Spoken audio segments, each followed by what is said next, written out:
자, 반갑습니다. 오늘도 우리 함께 말씀 보겠습니다. 오늘 함께 말씀 나눌 제목은 내가 한 일보다 예수님이 하신 일입니다. 한번 같이 읽어볼게요. 시작. 내가 한 일보다 예수님이 하신 일. 자, 내가 한 일보다 예수님이 예수님이 하신 일. 자, 정당한 대가를 지불하는 것은 매우 정상적인 일이에요. 그렇죠?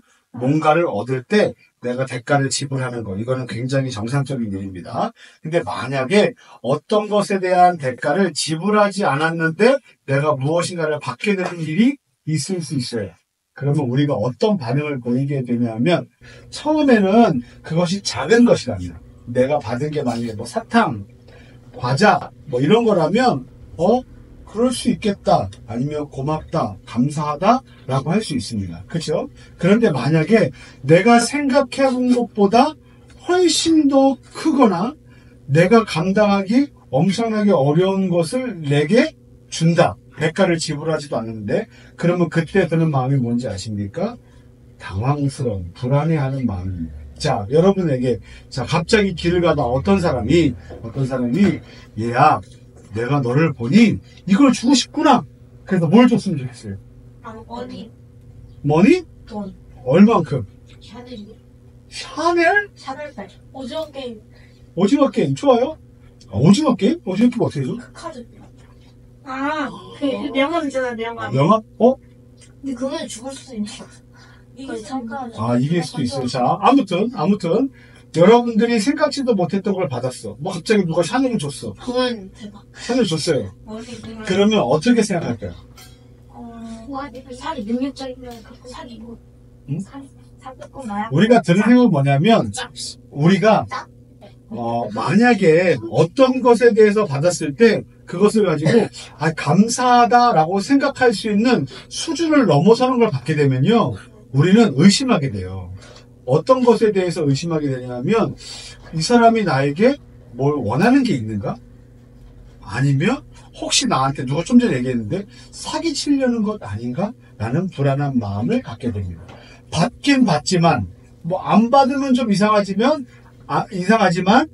받게 될 때 뭔가 찝찝한 마음이 들 때가 있어요. 그리고 속으로 걱정을 하죠. 혹시나 이상한 거 아니야? 라는 생각을 갖게 됩니다.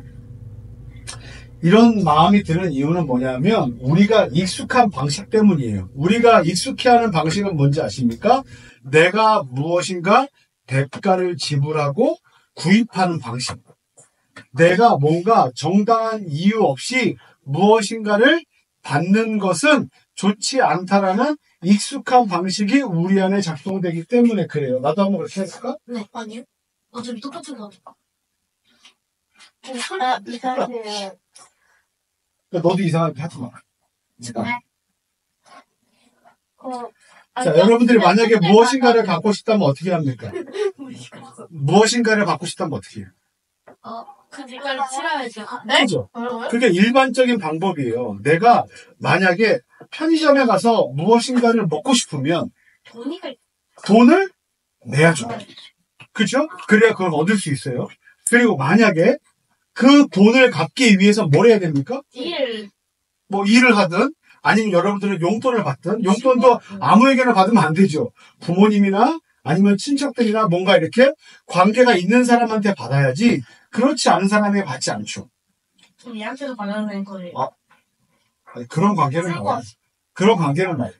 자, 그래서 말이 그렇다는 거지. 은혜는 말이 그렇다는 거죠. 그래서 우리가 익숙해하는 방식은 뭐냐면, 내가 어떤 정당한 일을 하고 어떤 것에 대한 뭔가를 주고 받을 때 그것을 익숙해합니다. 이게 우리가 갖는 방식이에요. 그런데 오늘 예수님은요, 기독교에서는 정반대의 이야기를 하는데, 그게 뭐냐면 바로 은혜예요. 은혜.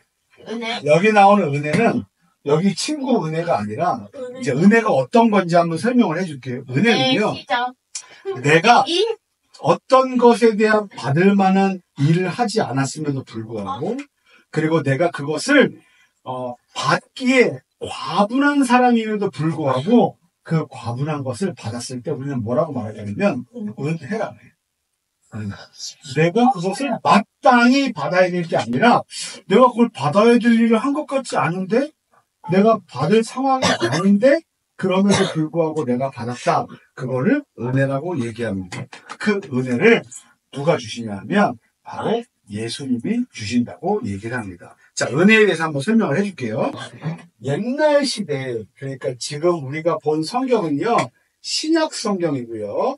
그 옛날 성경, 그러니까 요 앞쪽 절반 이상을 뭐라 그러냐면 구약이라 그래요. 그래서 조금 더 오래된 시대의 구약 시대에는 제사를 지내는데, 여기서 제사는요, 여러분들이 혹시 친척집에 가서 이렇게 제사상을 차려놓고 이렇게 엎드려 절하는 그 제사가 아니에요. 여기서 말하는 제사는요, 그 제사를 받으시는 대상이 누구다? 하나님이시다. 그리고 제사를 지내는 방식이 어떠한지 제가 설명을 드릴게요. 그러니까 제사를 지내려면, 제사를 지내는 목적은, 자, 주님, 요거 한번 들어주세요. 뭘 들어요? 내 말 좀 들어달라고, 내 말 좀. 제사는 누가 지내는 거냐면, 죄인이 지내는 거예요. 죄가 있을 때 지내는 겁니다. 근데 죄인이 누구에게 드리는 거예요? 하나님께 드리는 거예요. 그러니까 여러분들이 생각하는 집이나 친척집에서 설날이나 명절 때 드리는 그 제사는 좀 다릅니다. 그죠? 죄가 없어도 드리잖아요. 그런 제사들은. 그죠? 근데 여기는 죄인이 드려요. 근데 누구에게 드립니까? 하나님께 드려요. 근데 이 제사는요, 죄가 있는 사람은 모두 다 드려야만 하는 겁니다. 그래야 살 수 있어요. 살 수 있어요. 그런데 이 죄를 지은 사람들이 제사 드리는 방식이 뭐냐면, 우선 동물 한 마리를 갖고 옵니다. 동물 한 마리. 한 마리 갖고 옵니다. 어떨 때는 양이 될 수도 있고요. 어떨 때는 소가 될 수도 있고요. 어떤 사람은 돈이 없으면 가난한 집에서는 비둘기로도 그걸 지낼 수 있어요. 그래서 동물을 가져다가 그 머리 위에다가 손을 얹습니다. 손을 얹어요. 그러면서 이렇게 하는 겁니다. 내가 오늘 지은 죄가 이 동물에게 다 넘겨지게 된다. 예. 그래서 다 넘겨줬죠? 그러면 그 죄를 다 뒤집어 쓴 동물이 어떻게 되는지 아십니까? 죽어요. 죽을 때 흘리는 게 뭡니까? 피죠. 그래서 동물이 죽어 피 흘리는 걸 제사의 방식이라고 얘기를 해요. 제사의 방식. 그래서 이 죄가 동물에게 가고 동물이 그 죄를 지은 대가로 피를 흘렸기 때문에 사람이 지은 죄는 이제 없다. 그죠? 그런데 만약에 이 죄를 한 번 지었을 때 양 한 마리. 자, 그 다음에 또 죄를 지으면 또 양 한 마리. 그리고 또 죄를 지으면 또 양 한 마리. 뭐 이런 식이었단 말이에요. 그러니까 예전 구약 시대에는, 오래된 하나님 나라 시대에는 어떻게 했냐면, 죄를 지은 사람이 죄를 지을 때마다 이런 제사를 드렸어야만 했어요. 그렇기 때문에 먼저는 죄를 지어서는 안 되고, 그 다음에 한 번의 제사는 한 번의 죄를 사해줄 수 있는 효과가 있었다. 그 사람은 계속해서 지속적으로 제사를 지내야만 했다라는 거예요. 그런데 이 방식이 바뀝니다. 이게 이제 반복적으로 일어났죠. 양 한 마리 지내고 또 한 마리 지내고 또 반복적으로 지낸단 말이에요. 근데 이제 이 방식이 바뀌어요. 어떻게 바뀌냐면 예수님의 희생으로 바뀝니다. 아까 여기 있는 양 한 마리를 예수님이라고 한번 생각해 보세요. 예수님이라고. 예수님이 어디서 죽으셨어요? 십자가에서 죽으셨죠. 근데 예수님이 죽으실 때 십자가에서 못 박히고 허리에 창이 찔리고 채찍에 맞아 돌아가셨단 말이에요. 그러면 그때 흘리는 게 뭐예요? 피죠. 그래서 예수님은 이와 같은 희생 제물처럼 희생이 되셨어요. 그런데 여기서 희생 제물은 반복적으로 필요했다고 그랬죠. 한 번 죄를 지으면 양 한 마리, 이번에도 죄를 지으면 소 한 마리, 이번에도 죄를 지으면 비둘기 한 마리를 계속해서 죄를 지을 때마다 모든 사람들이 각각의 동물들을 사용해서 제사를 지내야만 했단 말이에요. 그런데 예수님이 십자가에서 죽으셨던 것은 몇 번입니까? 단 한 번이에요. 이게 중요합니다. 한 판이 중요해. 한 판에 만약에 양이 그 당시에 여태까지 제사 지냈던 양이 소가 만약에 수십억 마리였다라면 그 수십억 마리와 앞으로 지을 사람들의 모든 죄에 필요한 양이 또 몇 마리겠어요?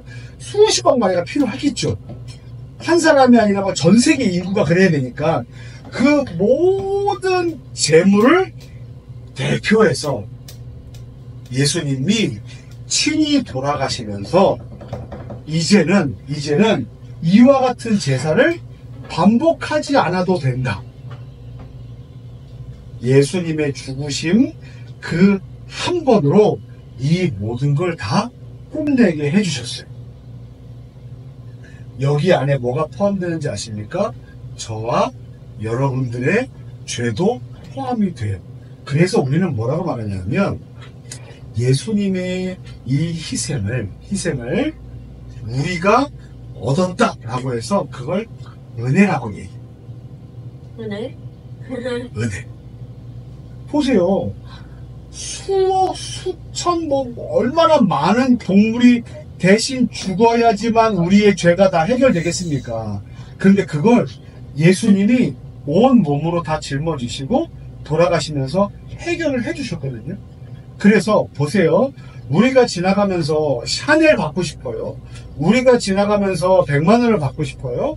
우리가 지나가면서 만약에 오징어 게임 상금을 받고 싶어요 라고 얘기하지만 여러분 그것보다 더 크고 값진 것을 우리에게 주셨다고요. 뭘 주셨습니까? 아까 우리가 챈트 때 했는데 뭐냐면 영원한 생명 이렇게 있잖아요. 이건 뭐냐면 셀 수 없이 많은 것들을 우리에게 주셨다는 거예요. 샤넬도 오징어 게임에 있는 그 상금도 그리고 우리가 살아갈 때 앞으로 누릴 수 있는 많은 것들보다 훨씬 더 좋은 것을 주셨는데 그걸 누가 주셨다? 바로 예수님께서 우리에게 주셨다. 그게 우리 가운데 설명되지 않는 과분한 은혜입니다. 여러분들이 예수님께 무엇을 드리셨어요? 아니, 우린 드린 게 없어요. 그런데 예수님은 여러분들에게 주셨다고요. 굉장히 큰 은혜예요. 만약에 저는 이제 이렇게 생각하는데 목사님이 예전에 어떻게 생각했냐면 전도했어요. 그래서 친구야, 선생님 예수님 믿으세요. 교회 가실까요? 얘기하면 그분이 뭐라고 생각하냐면 그 친구가 뭐라고 생각하냐면 저거 교회에서 날 꼬드기려고 해 라고 생각할 수 있겠죠. 그리고 제 안에 어떤 마음이 들었냐면 내가 그 사람을 데리고 가면 내가 너무 행복할 텐데 그 사람이 우리 교회에 오지 않는다고 했으니 내가 너무 슬퍼 이런 마음 들 수 있겠죠. 근데 여러분 다르게 생각해야 돼요. 여러분 만약에 내가 예수님을 믿어 너도 교회 가자라고 얘기하면 받는 사람 입장에서는 사실 그게 귀하게 느껴지지 않을 수 있지만 우리는 어떻게 생각했는지 아십니까? 만약에 그 사람이 그래 나 갈래? 그러면 너무 좋은 거고 그 사람이 나는 교회 안 가요 그딴 데 안 가요 라고 얘기해도 낙심해할 필요가 없다는 거예요. 왜냐하면 우리가 소개하는 건 내가 무엇인가를 얻기 위해서가 아니라 그 사람이 정말 좋으신 예수님을 만났으면 좋겠다라고 그분에게 예수님을 소개해 주는 거기 때문에. 자, 그런데 우리가 제목이 뭐였어요? 내가 한 것보다 그분이 우리에게 무엇을 하셨는지가 더 중요하다고 했잖아요. 우리는 시험을 봅니다. 아니면 앞으로 어떤 일들을 하면서 살아가게 될 거예요. 그때마다 우리가 죄를 지을 때마다 우리는 어떤 마음을 갖게 되냐 하면 난 실수했어. 난 실패했어. 실망했어. 그리고 난 해도 안 되는 인간이야 라고 자기 머리를 때리고 자기 가슴을 칠 때가 우리 가운데 찾아온다고요. 여러분 요즘에 연예인분들이 많이 돌아가시잖아요. 그죠? 그런 일들이 많잖아요. 왜냐하면 어떤 많은 것들을 누리다가 어떤 것에 실수를 하거나 어떤 잘못을 하면 그 다음에 어떤 생각을 갖게 되는지 아십니까? 나는 앞으로 이전처럼 행복해질 수 없어 라고 생각한다고. 그게 우리가 갖고 있는 사람의 연약함이에요. 그런데 우리는 그때 어떤 걸 받았습니까? 은혜를 받았죠. 우린 예수님의 은혜를 받았죠. 우린 예수님의 그 한 번의 희생으로 우리는 영원한 생명을 얻었죠. 그래서 영원한 생명을 얻은 사람들은 어떻게 생각하는지 아십니까? 이렇게 생각합니다. 나는 내가 잘못한 것, 내가 실수한 것보다 거기에 우리의 생각이 함몰되기보다 어떤 걸 기억합니까? 예수님이 나를 위해서 무슨 일을 행하셨는가? 어떤 일을 행하셨습니까? 십자가에 죽으셨어요. 그리고 뭘 주셨어요? 영원한 생명을 주셨어요. 그게 뭐예요? 정당한 대가를 지불하고 우리가 얻은 겁니까? 아니에요. 은혜예요. 우리는 받을 수도 없었고 예수님이 그걸 주시지 않아도 우리는 할 말이 없는 사람들이었는데 과분한 것을 받았다고요. 그래서 우리가 의심하겠습니까? 아유, 이거 이 사람 나 뭐 꼬드기려고 하는구나. 이렇게 하는 게 아니고요. 예수님이 내가 생각지도 못한 과분한 은혜를 내게 주셨기 때문에 어떻게 합니까? 아, 내가 실수하고 내가 연약하고 내가 아프고 내가 병들 수 있지만 그때 우리가 생각해야만 하는 거예요. 내가 실수하는 실수쟁이구나. 나는 실패하는 실패투성이구나. 가 아니라 예수님이 나를 사랑하시는구나. 예수님이 나를 이토록이나 성공케 하실 거구나. 예수님이 나를 너무나 행복한 길로 인도하시겠다라고 말하는 예수님이 우리를 위해서 행하신 일을 기억하는 일들을 우리가 가져야만 합니다. 자, 질문 하나 하겠습니다. 난 이럴 때 너무나 힘들다. 어떨 때가 힘듭니까? 제가 이제 공부반에 가서 공부를 하잖아요. 네. 거기서 공부하고 센터를 가잖아요. 제가 이 공부반에서 방금까지 영어나 수학을 하고 왔어요. 그래서 선생님한테 매번 영어나 수학을 해야 돼요. 그것 때문에 좀 맛있지. 아, 진짜 힘들겠다. 너네 힘든 얘기하니까 갑자기 손 들고 그래. 약간 힘든 게 아니라 너무 바빠요, 요즘. 바빠요? 네. 뭘 때문에 바빠요? 학교 갔다가 영어 화상하고 이제 또 놀 거면 놀고 집에서 놀 거면 집에서 논 다음에 그것도 조금밖에 못 논 다음에 또 공부를 해야 돼. 지금 수학 공부가 너무 힘들어요. 저는 수업 너무 바빠요. 다른 다행히 영어 공부가 너무 힘들어요. 국영수를 다 없애야 돼 그냥. 그건 안 없어요. 다행히가 저번에 약간 단일 그런 테스트를 해봤거든요. 제가 있어요. 단어 최소 하루에 3개 정도 외워야 되라고 하니까 알파벳 3개라고 그러니까 아니 단어 3개라고 했어. 알파벳은 다 외우지 않아요? 유나는 어떤 거 힘든 거 있어? 저요? 아니 그 단어 안에 있는 알파벳 3개. 저 바빠요. 바빠요. 그래. 그러면 힘들다라고 할 때 어떤 생각이 먼저 들어요? 힘들다. 힘든 상황을 마주할 때.